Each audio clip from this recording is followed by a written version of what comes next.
La nuit s'était embrasée comme une plaie ouverte. Les flammes dévoraient les toits de chaume, grimpaient le long des colonnes et s'enroulaient autour des arcades comme des serpents de feu. L'air vibrait d'un souffle ardent, chargé d'étincelles et de cendres, si bien que chaque respiration semblait brûler les poumons. Dans les ruelles étroites, la panique se répandait plus vite que l'incendie lui-même. Des cris perçaient l'obscurité, des silhouettes couraient en désordre, serrant contre elles un enfant, une jarre, parfois rien d'autre que l'illusion de pouvoir sauver quelque chose. Les dieux eux-mêmes semblaient avoir détourné le regard de la cité. Le vacarme se mêlait au rugissement du feu. Les planches éclataient, les tuiles s'effondraient, et le sol vibrait sous l'effondrement des maisons. À chaque détour, une mer de flammes s'étendait, éclairant les visages figés de terreur. Certains priaient, d'autres injuriaient le ciel, d'autres encore restaient immobiles, hypnotisés par ce spectacle de destruction qui transformait Rome en une fournaise vivante. L'odeur de bois calciné se confondait avec celle de la chair brûlée. C'était une nuit qui n'avait pas de fin.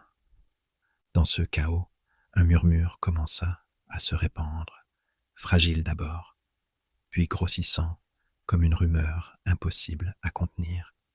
On disait que l'empereur chantait, tandis que la cité s'effondrait, lui aurait élevé la voix, posant ses notes sur la tragédie comme un poète ivre de spectacle. Certains l'imaginaient au sommet de sa résidence, la lyre en main, le regard tourné vers l'océan de flammes. Était-ce vrai ou simplement l'invention d'un peuple désespéré qui cherchait un coupable à la hauteur du désastre? Personne ne pouvait le dire avec certitude, mais l'image s'inscrivait déjà dans les esprits, indélébile. La scène prenait des allures de théâtre. D'un côté, des familles réduites à la fuite, portant sur leurs épaules des vies entières en cendres. De l'autre, la silhouette fantasmée d'un empereur artiste, offrant aux flammes une ode aussi démesurée que l'incendie lui-même. Rome devenait alors une scène tragique, où se superposaient deux réalités, celle des victimes et celle d'un souverain que l'on accusait de préférer l'art à la survie de son peuple. Les flammes, dans leur danse infernale, éclairaient aussi les contradictions de cet homme. Néron n'était pas seulement un empereur, il se voulait acteur, poète, musicien, là où d'autres voyaient le fardeau du pouvoir, lui percevaient une scène offerte à son génie. Mais un empire pouvait-il se gouverner comme un poème? Pouvait-on diriger des hommes comme on compose un chant? La question flottait au-dessus des flammes, sans réponse claire.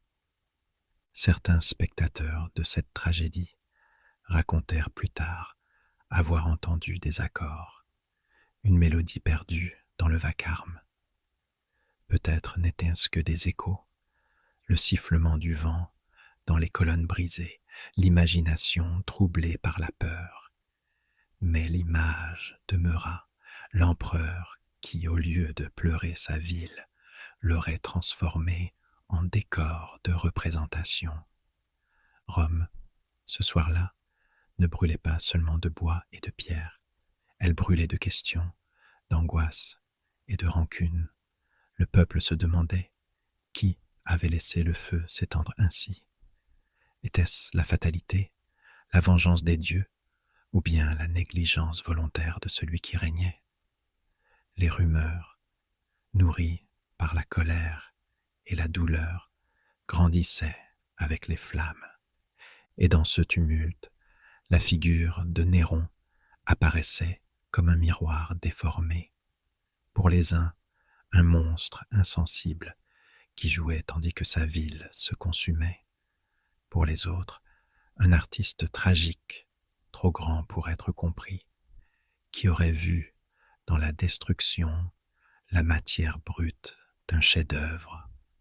La vérité, peut-être, se perdait dans la fumée, mais ce que la mémoire collective retint, ce fut cette image, un homme en haut de sa tour, ses notes s'élevant au-dessus des cris, affrontant l'incendie, non pas avec des seaux d'eau, mais avec la puissance fragile de la musique. Ainsi commençait l'histoire d'un règne où l'art et le pouvoir se confondraient jusqu'à l'excès, où l'empereur ne saurait jamais choisir entre gouverner et se mettre en scène. Rome s'était embrasée cette nuit-là, et avec elle naissait une légende. Une question, encore aujourd'hui, reste suspendue dans les cendres. Néron fut-il le tyran qui regarda sa cité brûler sans remords, ou l'artiste maudit qui osa chanter au bord de l'abîme? Il était venu au monde, dans une maison où les ambitions ne laissaient jamais de répit. Sa naissance n'avait pas été celle d'un enfant ordinaire, mais d'un pion sur l'échiquier mouvant de la politique romaine. Sa mère, Agrippine, portait en elle une soif insatiable de pouvoir, et chaque geste, chaque sourire, chaque silence qu'elle offrait à son fils n'était jamais exempt de calcul. Elle l'aimait sans doute, mais d'un amour qui se confondait avec son ambition, d'un amour qui n'était pas tendresse mais projet. Le petit garçon, lui, ne pouvait comprendre cela. Ses yeux clairs s'ouvraient sur des murs froids et des visages sévères, sur un monde où les rires étaient rares et les regards pesaient toujours davantage que les mots. Dans les couloirs, il percevait des chuchotements qu'il ne saisissait pas encore, des phrases brisées qui flottaient autour de son nom et du destin que d'autres avaient décidé pour lui. L'enfance aurait dû être une terre de jeu, mais la sienne ressemblait à un théâtre permanent où chaque mouvement était observé, interprété, corrigé. Agrippine veillait, exigeante, plaçant en lui ses espoirs comme on grave une inscription dans la pierre.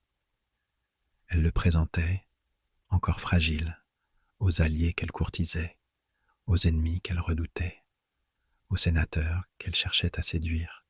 L'enfant devenait vitrine, promesse, outil, et pourtant, au milieu de cette rigueur, il restait un être vulnérable, avide de chaleur humaine. Son sourire, lorsqu'il surgissait, était celui d'un enfant comme les autres, curieux des sons, des couleurs, des petites merveilles du quotidien, mais chaque éclat de spontanéité était vite recouvert par l'ombre des attentes maternelles. Sa fragilité, loin d'être protégée, était exploitée. Plus il montrait de docilité, plus Agrippine voyait en lui le futur instrument de ses rêves politiques. Il grandissait ainsi, entre deux pôles, l'innocence d'un enfant qui voulait découvrir et l'implacable volonté d'une mère qui voulait dominer.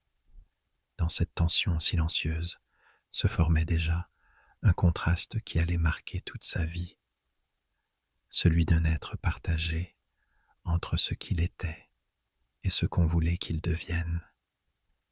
Les couloirs du palais lui enseignaient vite que l'affection se méritait, que l'approbation se gagnait par l'obéissance et que la peur pouvait être aussi intime qu'un souffle maternel.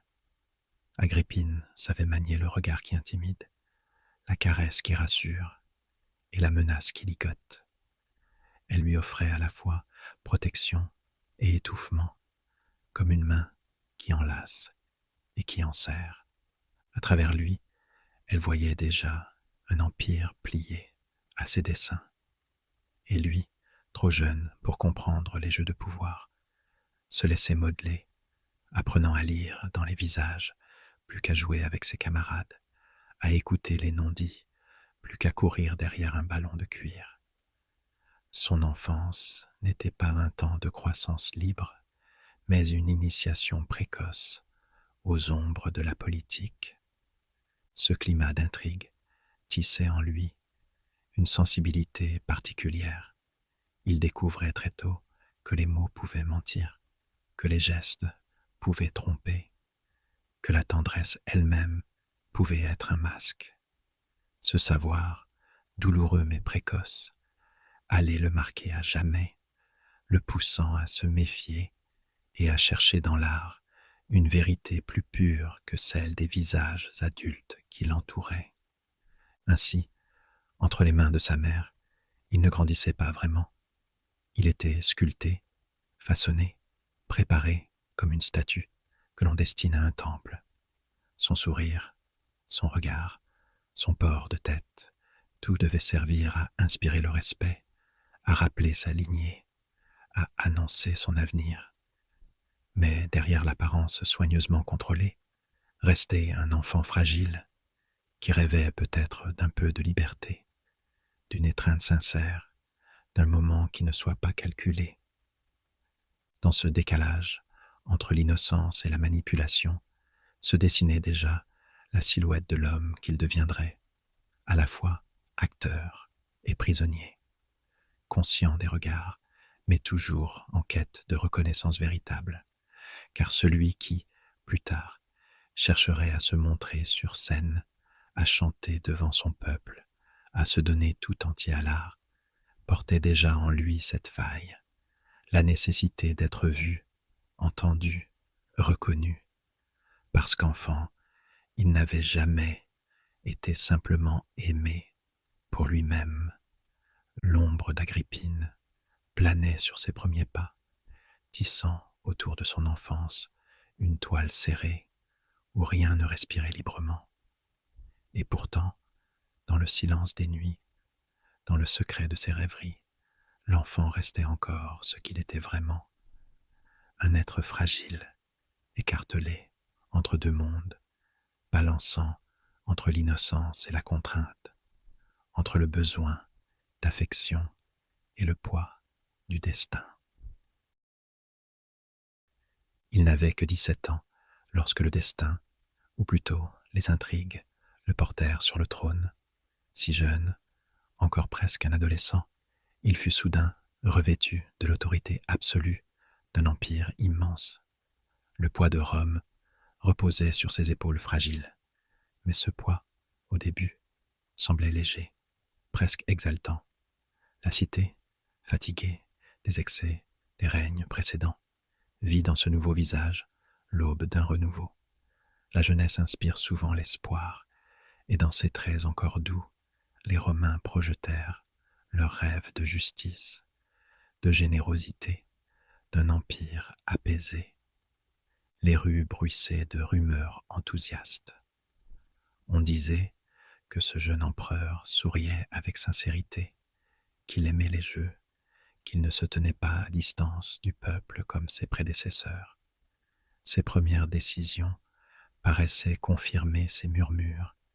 Il réduisit les impôts, montra une clémence inhabituelle envers ceux qui s'étaient compromis et fit preuve d'une indulgence qui surprit jusqu'au Sénat.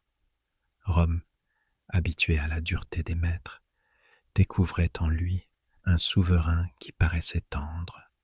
Les foules furent séduites.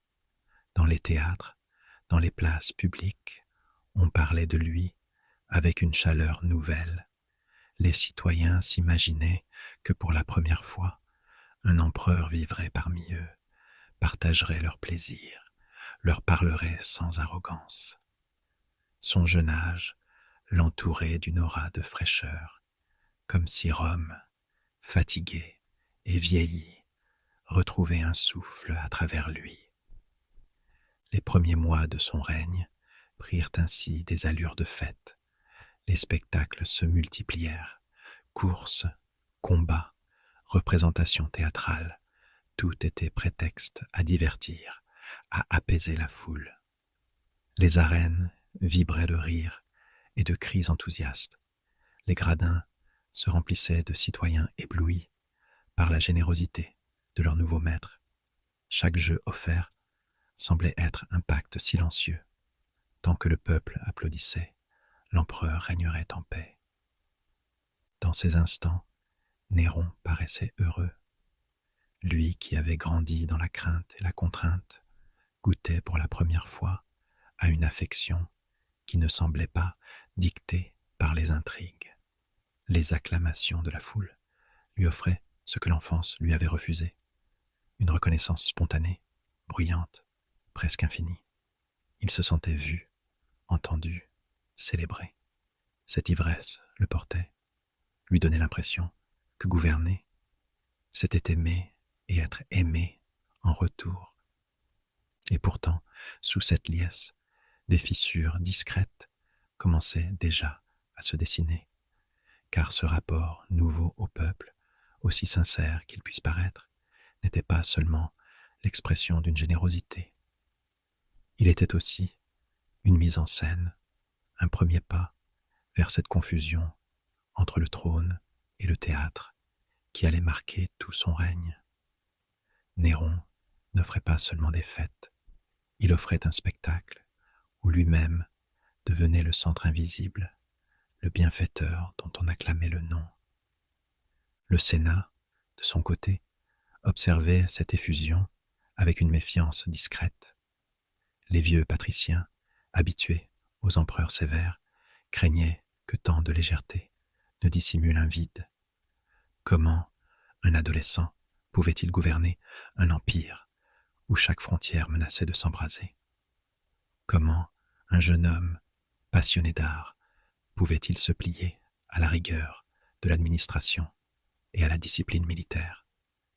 Mais pour le moment, ces inquiétudes restaient feutrées, étouffées par l'enthousiasme général. Le contraste était frappant. Dans les palais, on murmurait des doutes, mais dans les rues, on ne voyait qu'un souverain proche et généreux. Les citoyens se pressaient au spectacle, rapportaient avec fierté les gestes indulgents de l'empereur et s'imaginaient qu'un nouvel âge d'or s'ouvrait. Chaque sourire, chaque mot de clémence, chaque promesse semblait effacer, pour un temps, la mémoire des violences passées. Ainsi, Rome accueillit son jeune maître avec une ferveur presque naïve. Il incarnait pour beaucoup la possibilité d'une harmonie fragile entre pouvoir et peuple.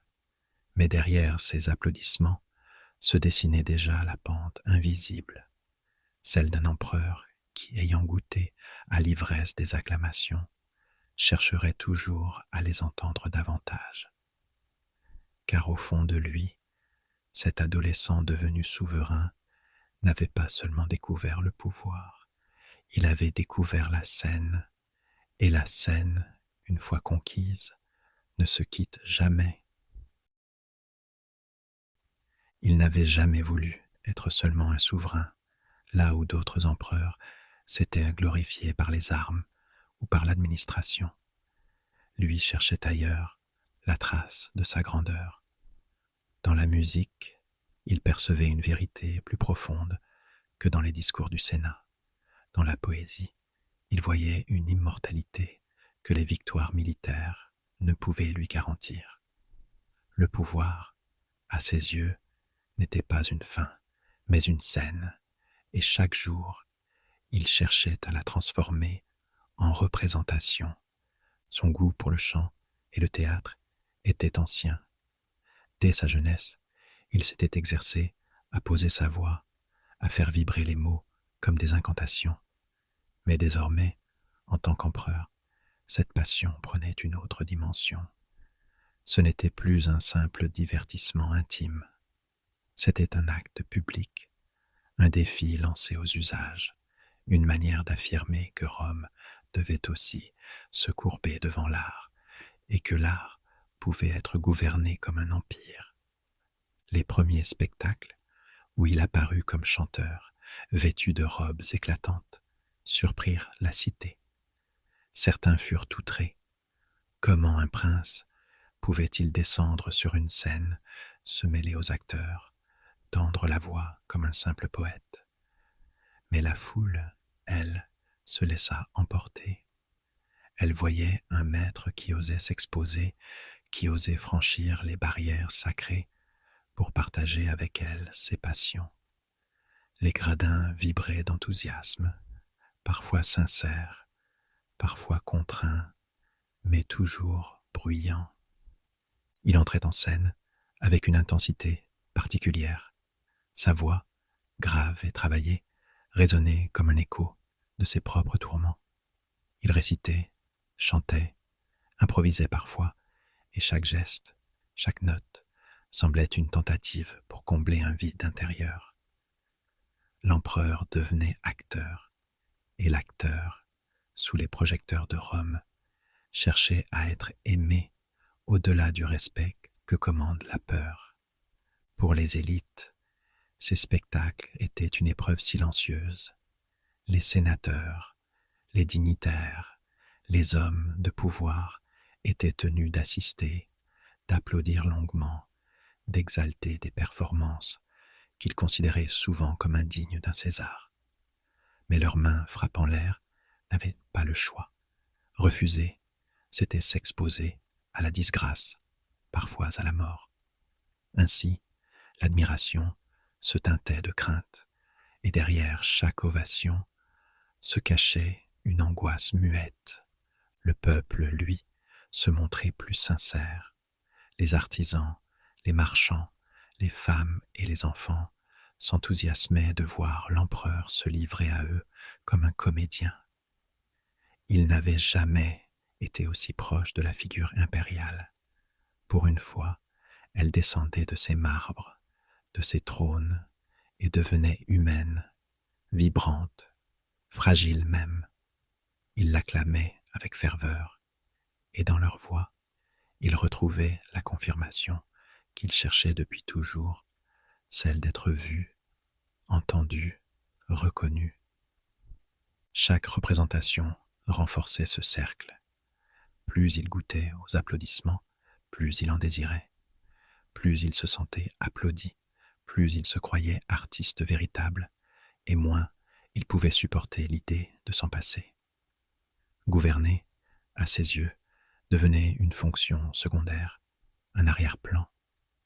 Ce qu'il cherchait avant tout, c'était la clameur, cette marée de sons qui lui donnait l'illusion d'un amour universel. Cette confusion entre l'empereur et l'acteur, entre le pouvoir et la scène, marqua profondément son règne. Dans ses gestes politiques, on retrouvait toujours quelque chose de théâtral, la mise en scène des cérémonies, l'exagération des paroles, la recherche d'un effet dramatique. Rome, sous son regard, devenait un vaste décor, le peuple une assemblée de spectateurs, et lui, l'acteur principal, incapable de quitter le rôle qu'il s'était choisi.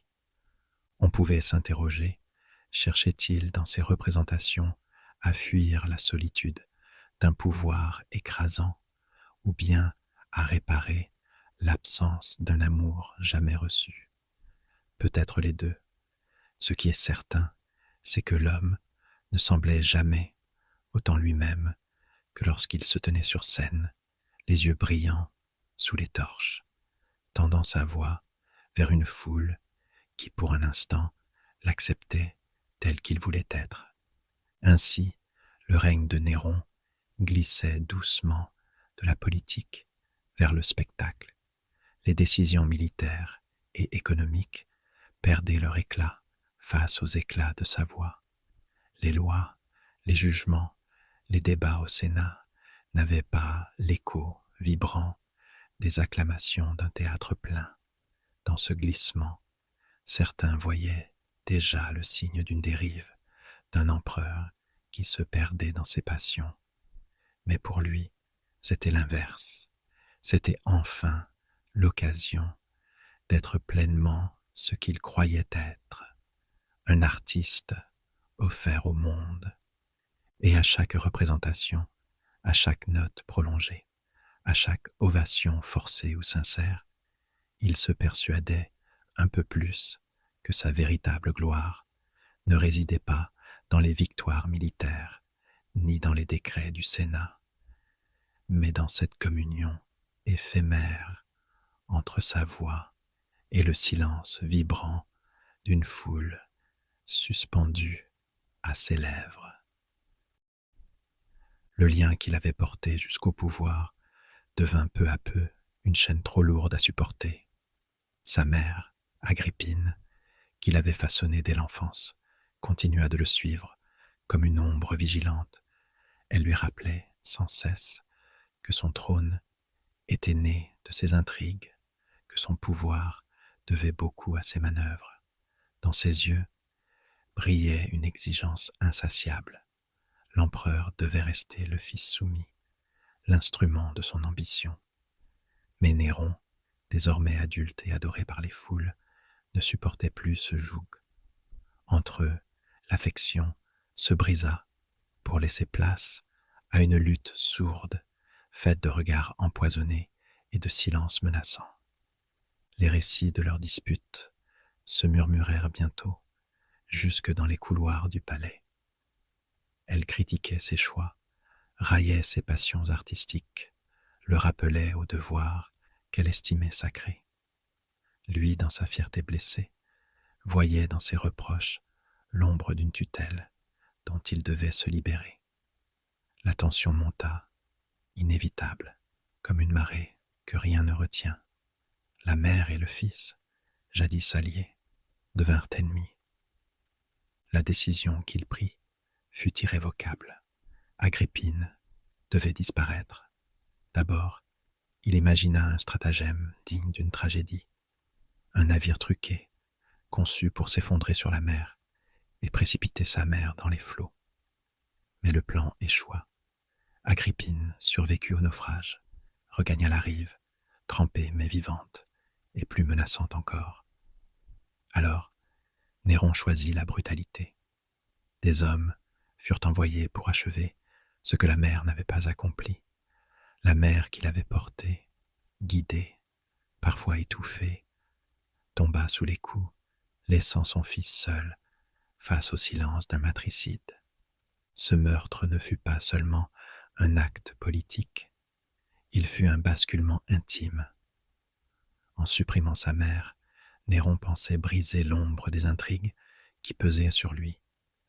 Mais il libéra en même temps des forces plus sombres, la peur de la trahison, la méfiance envers tous, la conviction que derrière chaque visage pouvait se cacher une menace. Très vite, les soupçons s'étendirent. Des complots réels ou imaginaires surgirent de toutes parts, dans les couloirs du Sénat, dans les rangs de l'armée, dans les cercles d'amis, partout, il crut déceler des ennemis dissimulés. Les arrestations se multiplièrent. Des hommes puissants furent exécutés, des femmes influentes exilées, des familles entières brisées par une suspicion à laquelle il était impossible d'échapper.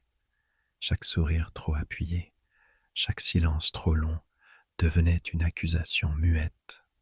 Rome, qu'il avait d'abord acclamé pour sa générosité et son ouverture, découvrait un souverain assiégé par ses propres doutes. L'empereur artiste se faisait juge impitoyable. La musique et le théâtre ne suffisaient plus à apaiser son besoin de contrôle. Derrière les ovations des foules, il entendait déjà des murmures de trahison. Derrière chaque applaudissement, il croyait deviner un rire étouffé. Ce climat pesa sur la cité. Les élites vivaient dans la crainte d'un mot mal placé, d'un geste mal interprété. Les sénateurs, jadis arrogants, baissaient désormais les yeux, leurs mains tremblantes dissimulant une angoisse constante. Même les plus proches de l'empereur se savaient fragiles, car l'amitié pouvait se transformer du jour au lendemain en accusation fatale. Dans ce monde étouffant, l'image de Néron se transforma. Il n'était plus seulement l'acteur qui séduisait les foules, il devenait le maître absolu d'un empire où la peur était la langue commune. Ses gestes, ses décisions Ces spectacles eux-mêmes se chargeaient d'une tension étrange. On applaudissait toujours, mais derrière l'enthousiasme, on devinait la terreur. La solitude s'épaississait autour de lui. Plus il frappait, plus il éliminait ceux qui auraient pu l'aimer sincèrement. Plus il purgeait, plus il s'isolait. Ce qu'il croyait être une protection devint une prison invisible, construite par sa propre méfiance. L'homme qui cherchait l'amour de la foule n'entendait plus que des acclamations forcées. L'artiste qui voulait émouvoir ne voyait plus que des visages figés par la peur. Ainsi commença le glissement vers une paranoïa qui ne cesserait plus de s'intensifier. Le meurtre d'Agrippine, loin de libérer l'empereur, avait ouvert en lui une brèche. Dans cette faille s'engouffraient désormais la méfiance et la violence, comme un feu souterrain qui ne s'éteindrait plus. Derrière le masque de l'acteur et la voix du poète se dessinait déjà la figure d'un souverain hanté par ses propres fantômes. Le feu avait commencé comme un souffle discret dans les entrepôts du Circus Maximus. Une étincelle, peut-être accidentelle, peut-être provoquée, mais qui trouva aussitôt dans les réserves d'huile et de bois la matière d'un brasier insatiable. Les premières flammes, d'abord fragiles, se muèrent en un torrent incandescent porté par le vent d'été. Très vite, l'incendie dévora les quartiers les plus pauvres, où les maisons de bois s'alignaient en ruelles étroites et se propagea comme une bête affamée. Les toits s'effondraient dans un fracas de tuiles et de poutres. Les cris se perdaient dans un rugissement de flammes plus fort que 1000 voix réunies. Pendant 6 jours et 7 nuits, Rome ne fut plus qu'une mer de feu. La chaleur était telle que l'air brûlait avant même de respirer, que le sol semblait vibrer sous la morsure des flammes. Ceux qui fuyaient se heurtaient aux cohortes paniquées, aux familles qui tentaient d'emporter un ballot, une idole, une jarre, parfois un enfant tiré par la main. Mais dans le chaos, il n'y avait ni chemin sûr, ni refuge. Le Tibre lui-même semblait impuissant à calmer l'incendie. Ses eaux reflétaient l'embrasement comme un miroir d'Apocalypse. Les temples les plus anciens, ceux que les Romains croyaient protégés par les dieux, furent avalés par la fournaise. Les colonnes s'effondraient, les statues fondaient, et les prières des fidèles se mêlaient au crépitement des flammes. On crut alors que les divinités avaient quitté la cité, que Rome payait le prix d'une faute immense. Les rumeurs prenaient vie dans chaque ruelle. Certains disaient que c'était la colère divine, d'autres que des hommes, envoyés par l'empereur, avaient allumé le brasier. Dans l'incertitude, la douleur chercha un visage à accuser, et ce visage fut celui de Néron. On l'imagina observant les flammes, chantant, composant une tragédie au milieu de l'horreur. Était-ce vrai? Nul ne le savait avec certitude. Mais, dans une cité dévastée, l'image d'un empereur poète devenait insupportable. Quand les vivants fouillaient encore les cendres à la recherche des leurs, il paraissait indécent qu'un homme, fût-il César, trouve dans l'incendie une matière artistique. La rumeur se grava dans les mémoires plus sûrement que les faits. Pourtant, lorsque les flammes s'éteignirent enfin, il resta à gouverner une Rome en ruine. Les quartiers entiers n'étaient plus que champs de décombres. Des familles entières dormaient à ciel ouvert, les regards perdus dans la fumée qui montait encore des pierres noircies. L'empereur alors ne resta pas immobile. Il ouvrit ses palais aux survivants fit distribuer des vivres, organisa les secours, et surtout, il lança l'un des chantiers les plus ambitieux qu'ait connu l'Empire, la reconstruction d'une capitale qui ne serait plus jamais la même. Rome se releva, mais transformée. Les ruelles tortueuses, qui avaient facilité la course des flammes, furent remplacées par des avenues droites et larges, pensées pour résister aux incendies futurs. Les matériaux, inflammables, furent bannis au profit de la pierre et du marbre. Là où le désastre avait tout emporté, Néron voyait une occasion, celle de bâtir une ville plus vaste, plus majestueuse, digne de sa vision. Aux yeux de certains, il était le coupable qui avait laissé brûler Rome pour mieux ériger son rêve. Aux yeux d'autres, il devenait le bâtisseur d'une cité nouvelle. Mais cette renaissance portait en elle une ombre, car, au cœur de la reconstruction, s'éleva un projet démesuré, la Domus Aurea, la maison dorée, un palais colossal, couvert d'or et de pierres précieuses, orné de jardins artificiels, de salles immenses où l'on disait que le soleil se reflétait sur des plafonds incrustés de nacre. L'incendie avait libéré l'espace nécessaire à cette démesure. Ainsi, là où le peuple voyait encore des cendres, l'empereur voyait déjà le décor de son rêve impérial. Rome, désormais, n'était plus seulement une capitale. Elle devenait un théâtre, un écrin à la gloire d'un seul homme. Le contraste était cruel. Tandis que certains vivaient dans des abris de fortune, l'empereur faisait surgir du sol un palais dont la splendeur paraissait insulter la misère. Pour les uns, il avait donné à la ville un visage moderne et solide. Pour les autres, il l'avait trahi, sacrifiant ses habitants à son obsession de grandeur.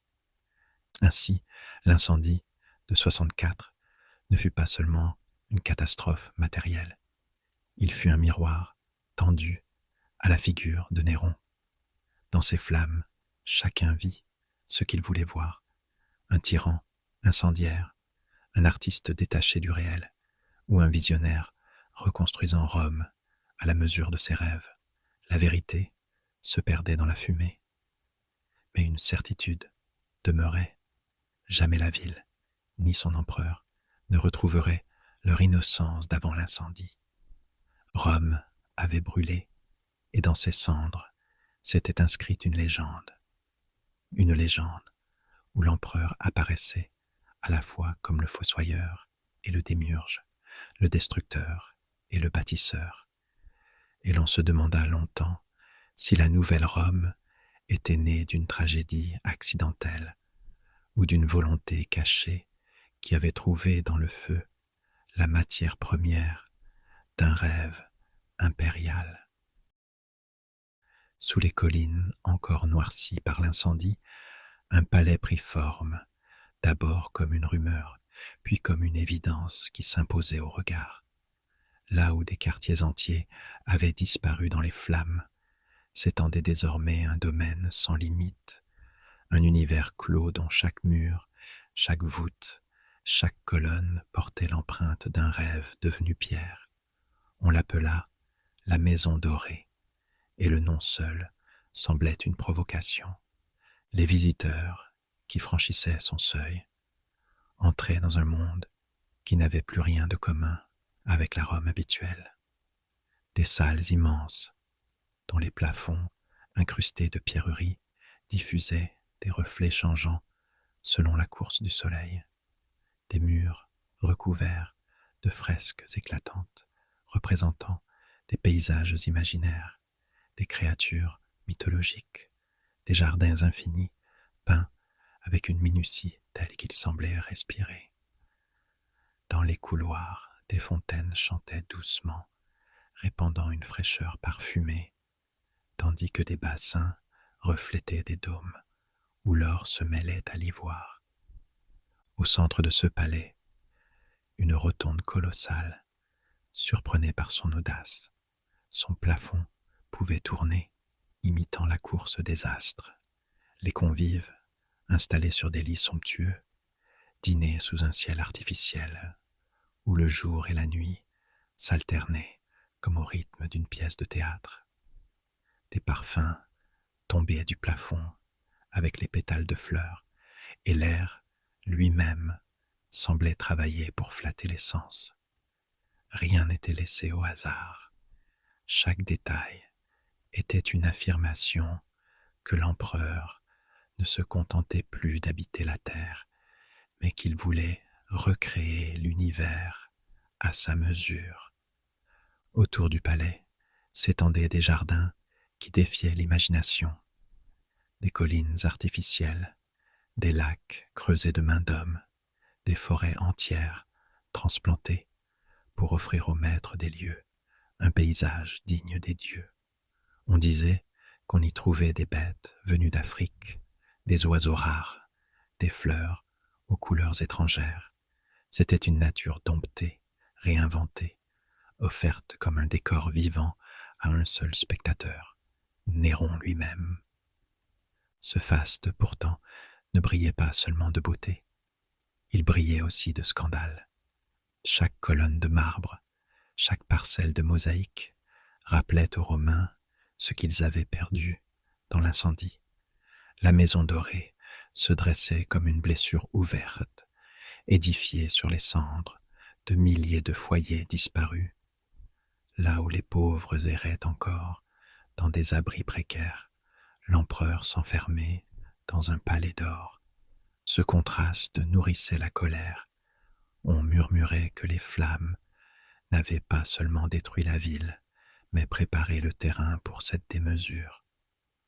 Les dépenses, elles aussi, pesaient sur les consciences. L'or affluait, drainé des provinces, arraché au temple, confisqué aux nobles tombés en disgrâce. Les caisses de l'Empire semblaient se vider dans l'abîme sans fond des rêves impériaux. Le peuple, d'abord séduit par la générosité du jeune souverain, commençait à voir dans ce luxe une offense. Les sénateurs, contraints d'admirer publiquement ce qu'ils réprouvaient en privé, redoutaient les conséquences d'un règne qui confondait la grandeur politique avec la magnificence d'un décor. Pour Néron, cependant, ce palais n'était pas seulement une demeure, c'était une œuvre. Plus qu'un lieu de résidence, il y voyait l'incarnation matérielle de son génie. Chaque marbre posé, chaque fresque peinte, chaque mécanisme dissimulé devenait un instrument de sa gloire. La maison dorée n'était pas une maison, c'était un poème de pierre, une scène infinie où l'empereur pouvait jouer le rôle qu'il s'était choisi, celui d'un artiste immortel. Dans ses promenades solitaires, il s'attardait à contempler les reflets de l'or, les jeux de lumière qui transformaient les couloirs en mirages. Peut-être se voyait-il alors comme un nouveau soleil, le centre autour duquel gravitait un monde façonné pour lui. Les dieux, dans l'Antiquité, avaient leur temple, lui avait son palais, plus vaste, plus éclatant, plus vivant. Et dans cette équation, il n'était plus seulement César, il se rêvait divin. Mais ce rêve portait en lui un danger invisible, car à force de vivre dans un univers de marbre et de miroirs, il s'éloignait du monde réel. Les foules qu'il avait acclamées dans les théâtres devenaient des échos lointains. Les soldats, les sénateurs, les provinces n'étaient plus que des silhouettes périphériques dans le grand décor de son palais. Tout semblait tourner autour de lui, comme le plafond de sa rotonde qui imitait les astres. Mais ce mouvement, en réalité, annonçait un vertige, celui d'un empereur qui croyait gouverner le monde comme une scène, oubliant que le théâtre n'est rien sans ses spectateurs. Ainsi, la maison dorée, éclatante et irréelle, résumait tout son règne. Elle était à la fois un sommet de créativité et un gouffre de solitude. Elle fascinait par sa beauté et indignait par son arrogance. Elle révélait un homme qui ne voulait pas être seulement souverain, mais artiste, Dieu, créateur d'univers. Pourtant, derrière l'or et les parfums, demeurait une vérité simple. Plus il s'entourait de splendeur, plus il s'isolait. Et dans cet éclat sans fin, on devinait déjà la lueur fragile d'une flamme prête à s'éteindre. Les échos de la gloire s'étaient peu à peu dissipés, comme une mélodie trop souvent répétée. Au loin, dans les provinces, l'Empire commençait à trembler. L'or drainé pour nourrir les fastes de Rome avait laissé des traces d'amertume, et les légions, longtemps fidèles, se lassaient d'un maître qu'elles jugeaient absent de leur combat. En Gaule, en Hispanie, en Orient, les murmures se transformèrent en révolte, et les généraux, portés par l'ambition, se dressèrent l'un après l'autre contre celui qui, à Rome, se rêvait encore artiste. Les nouvelles arrivaient comme des coups de tonnerre. Chaque message annonçait une défection, chaque province un détachement qui changeait de camp. L'armée, colonne vertébrale de l'Empire, glissait hors de son contrôle. Là où Néron attendait des acclamations, il trouvait le silence des casernes. Ses ordres, portés par des émissaires fidèles, s'éteignaient avant d'être exécutés. Les glaives, autrefois levés pour sa cause, se retournaient contre lui ou restaient immobiles, indifférents. À Rome même, le Sénat, qui avait longtemps plié sous la volonté impériale, commença à s'écarter. Les regards se détournaient lorsqu'il franchissait les salles de marbre. Les hommages devenaient mécaniques, privés de conviction. On le laissait parler, chanter, déclamer, mais derrière les applaudissements convenus se cachait un vide glacé. Les sénateurs ne voyaient plus en lui un souverain, mais un poids, un obstacle qu'il faudrait bientôt écarter pour sauver ce qui restait de l'ordre. Néron, pourtant, ne renonçait pas à son théâtre. Chaque crise trouvait dans son esprit la forme d'un spectacle.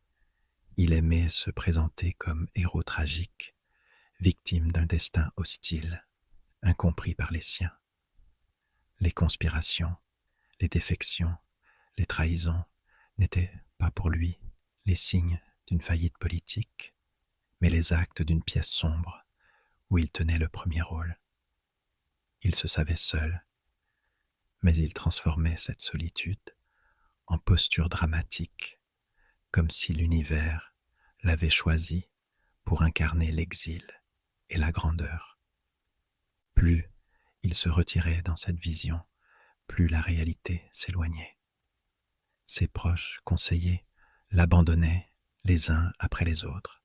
Ceux qui restaient n'osaient plus que flatter ses illusions, de peur d'attiser sa colère. Dans les couloirs de la maison dorée, il continuait à déclamer ses vers, à répéter ses chants, à jouer de la lyre, mais l'auditoire n'était plus qu'un cercle réduit, captif, contraint d'applaudir.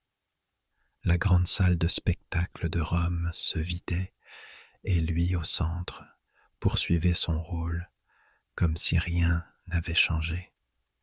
L'Empire, pourtant, craquait de toutes parts. Les révoltes se succédaient, et les généraux rivaux se proclamaient candidats au pouvoir. Chaque camp levait son étendard, et Rome, qui devait être le cœur immuable du monde, se découvrait vulnérable. Les provinces n'avaient plus peur de rompre avec celui qu'elles ne reconnaissaient plus comme chef.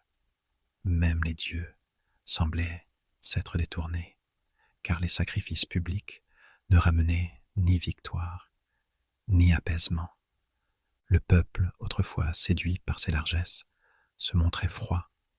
Les jeux, les banquets Les distributions de blé n'effaçaient plus le ressentiment. On ne voyait plus en lui le jeune prince généreux, mais un comédien enfermé dans ses illusions, incapable de répondre à la détresse des siens.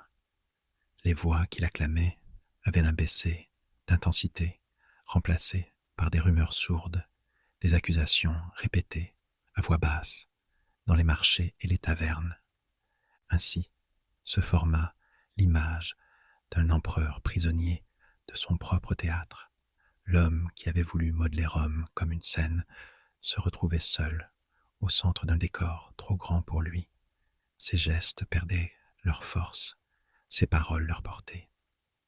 Il croyait encore tenir le rôle principal, mais les spectateurs s'étaient levés et avaient quitté la salle. Ce qu'il jouait désormais n'était plus une tragédie partagée, mais une répétition solitaire, perdue dans l'écho de salles vides. Là résidait le paradoxe cruel. Plus il cherchait à affirmer sa grandeur d'artiste et de Dieu vivant, plus il révélait son isolement d'homme. Sa voix résonnait, mais personne ne l'écoutait plus vraiment. Ses gestes fascinaient encore par leur éclat, mais il n'éveillait plus ni crainte, ni admiration. L'Empire, vaste et multiple, poursuivait son chemin sans lui, comme une scène abandonnée, dont les acteurs avaient décidé de jouer ailleurs. Ce fut le temps où les fissures devinrent des fractures, l'édifice colossal, bâti par des générations, s'inclinait sous le poids d'un règne devenu spectacle, et au milieu des bruits de révolte et de trahison, une vérité s'imposait. L'homme qui voulait être immortel n'était déjà plus qu'une ombre retenue dans les décors de son propre songe. La fuite commença dans la nuit, presque en silence.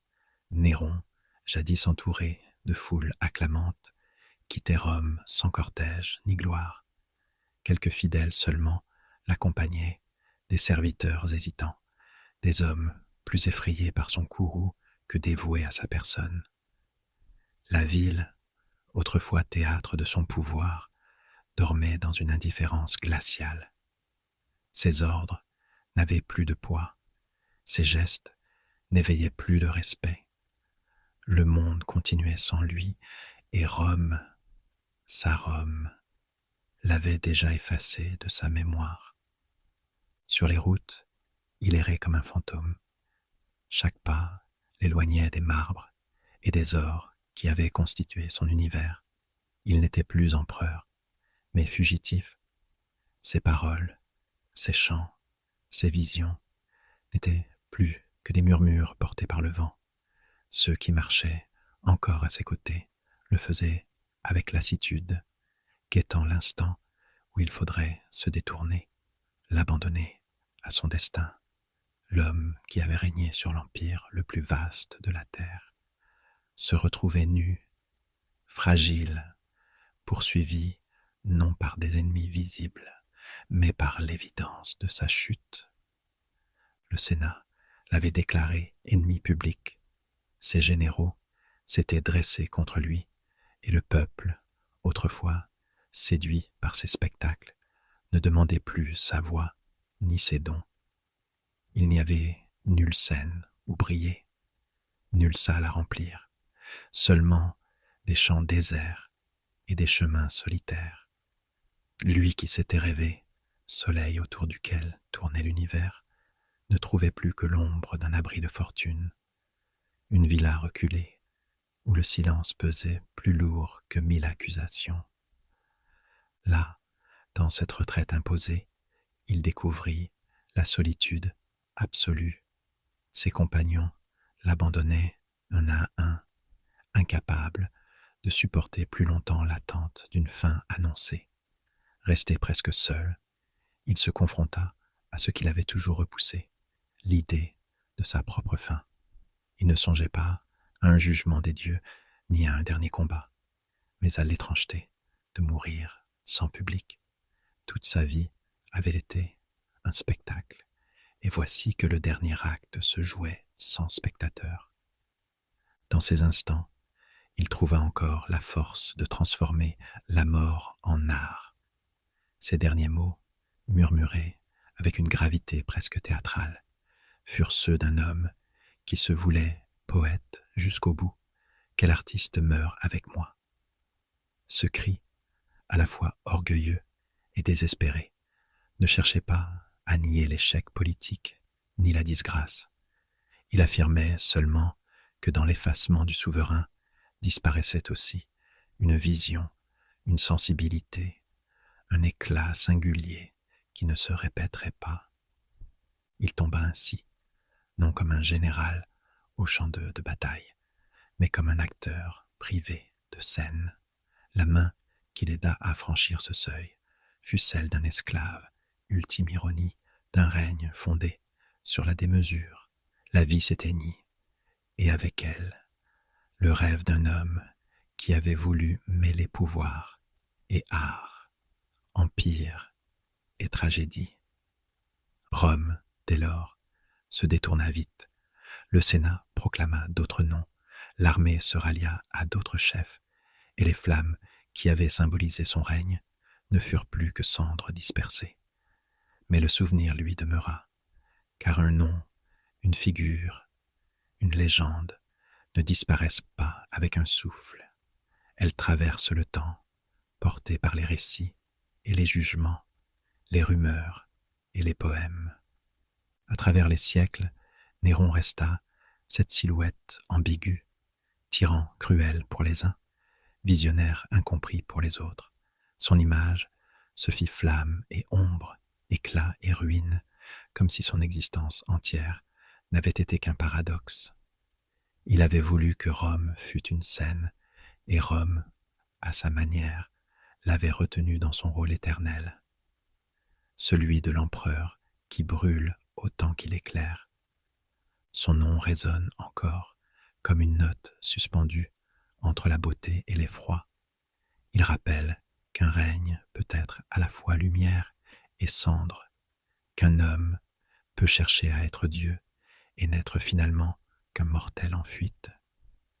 Mais dans ce contraste, dans cette tension, réside la puissance de son souvenir, car Néron n'est plus, et pourtant il demeure, non dans les marbres effondrés de son palais, mais dans le souffle des histoires qui se transmettent, dans la mémoire d'un empire qui a connu sa splendeur et sa ruine.